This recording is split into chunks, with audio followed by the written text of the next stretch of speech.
السلام علیکم ورحمۃ اللہ وبرکاتہ۔ جاہلیت کے دور میں اسلام کے ظہور سے قبل کفر، شرک، ظلم و جہالت کی تاریکی نے عالم انسانیت کو چاروں طرف سے گھیر رکھا تھا۔ اہل عرب کی حالت دنیا کے دوسرے خطوں سے زیادہ بری تھی۔ صحیح بخاری کتاب الطلاق میں تفصیل سے اس کا ذکر موجود ہے۔ شراب نوشی، عورتوں کا عریاں رقص، لڑکیوں کو زندہ دفن کر دینا، لاتعداد بیویاں رکھنا، والد کے مرنے کے بعد اپنی ماں کے علاوہ باپ کی ساری بیویوں کو آپس میں بانٹ لیتے تھے۔ جو عورت بیوہ ہو جاتی اسے 1 سال کی عدت گزارنا پڑتی اور اسے منحوس سمجھا جاتا۔ 1 سال تک اسے غسل اور منہ ہاتھ دھونے کے لیے پانی تک نہ دیا جاتا اور نہ پہننے کے لیے لباس ہی فراہم کیا جاتا۔ ان تمام خرابیوں کے باوجود اہل عرب میں کچھ خصوصیات بھی تھیں۔ وہ اپنے وعدوں کو پورا کرنے پر اپنی جان بھی دینے کو تیار رہتے تھے۔ ان کو ملک و حکومت کا کوئی لالچ نہیں تھا۔ وہ قبیلوں کی شکل میں رہتے تھے، ان پر کسی غیر نے کبھی حکومت نہیں کی تھی۔ یہ لوگ مہمان نواز تھے۔ مہمان کے لیے اپنے گھر کے بہترین سے بہترین اشیاء حاضر کر دیتے تھے، لیکن ان سب خوبیوں کو ان کی بدکرداری، ظلم و عیاشی نے اپنے ناپاک دامن میں چھپا رکھا تھا۔ یہی کیفیت ان کی مذہبی معاملات میں بھی تھی۔ انہوں نے عبادت کے لیے بت تراش رکھے تھے، لیکن وہ کرتے وہی تھے جو ان کے دل میں آتا تھا۔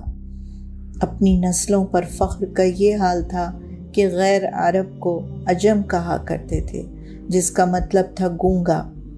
وہ اپنے علاوہ سب کو گونگا سمجھتے تھے۔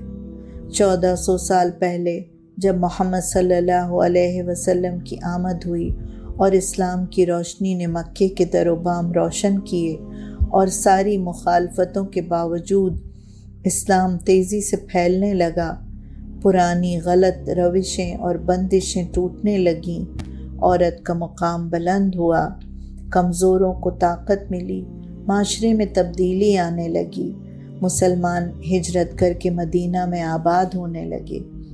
نبی کریم صلی اللہ علیہ وسلم کا اصول تھا کہ فجر کی نماز کے بعد ایک طرف بیٹھ جاتے، صحابہ کرام آپ کے گرد جمع ہوتے، لوگ اپنی اپنی مشکلیں بیان کرتے، کچھ اپنے خوابوں کی تعبیر کے بارے میں جاننا چاہتے، رسول اللہ اس کی تعبیر بیان کرتے، لوگ اپنے پرانے واقعات جو اسلام سے پہلے پیش آئے تھے وہ سناتے۔ ایک مرتبہ آپ نے ایک صحابی سے زمانہ جاہلیت کے دور کے واقعات کے بارے میں پوچھا۔ وہ صحابی چیخ مار کر رو پڑے۔ آپ نے دلاسا دیا۔ صحابی نے کہا، یا رسول اللہ، میں آپ سے کیا کہوں، بڑا ہی دردناک واقعہ ہے، جب خیال آتا ہے تو میرے آنسو نہیں تھمتے۔ آپ نے فرمایا، اللہ تمہیں معاف کرے گا، بتاؤ کیا ہوا تھا؟ یا رسول اللہ، میرے گھر میں 11 بچیاں پیدا ہوئیں۔ میرے خاندان والے بچیوں کا پیدا ہونا منحوس مانتے تھے۔ یہ بات تو آپ نے بتائی کہ لڑکیاں رحمت ہوتی ہیں۔ آپ نے کہا کہ جن کے گھروں میں لڑکیاں ہوں وہ ان کی اچھی تربیت کریں، دین سکھائیں اور اچھے دیندار گھرانوں میں بیاہ دیں، وہ جنت کا حقدار ہو جائے گا۔